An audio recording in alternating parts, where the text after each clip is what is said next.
it's great to meet you, James. Can you just tell us a bit about your job and your business? Sure. So I'm the executive chairman of RapidRatings. I retired as CEO about 2 years ago after 13, 14 years, something like that. And I'm a reformed investment banker. So I was a banker for a long time and then became a serial entrepreneur. And RapidRatings is my fourth private company I've had the opportunity to create. RapidRatings is a financial technology company. So it's an algorithmic process that evaluates what we call financial health of companies. And we do that for public and private companies.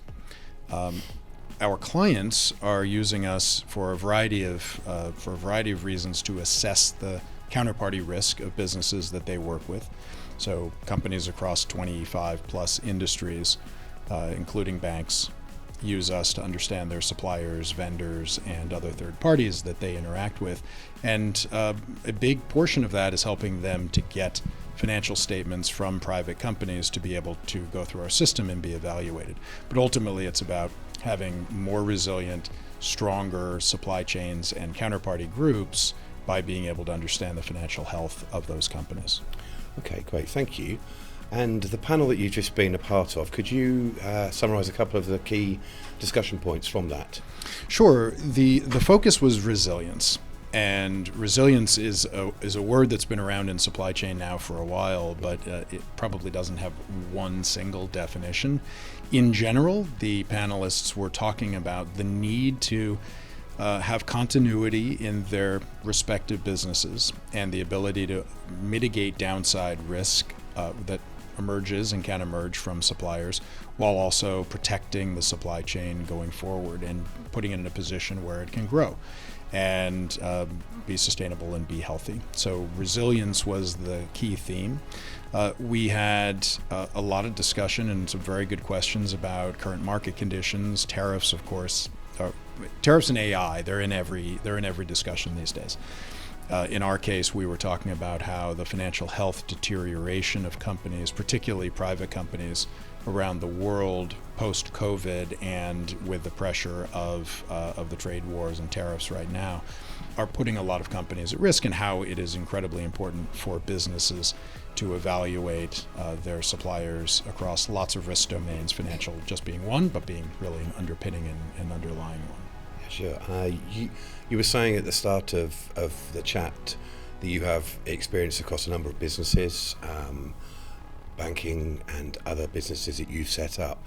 How important do you think it is to get different professionals under one roof, such as we have here with procurement, supply chain, and sustainability executives? I think it's critical, and I commend you for bringing all three of those parts together, particularly because in the supply chain and procurement disciplines now, there's so much more communication, there's a lot more sharing of information, and there are organizations that are basically doing both things under one roof.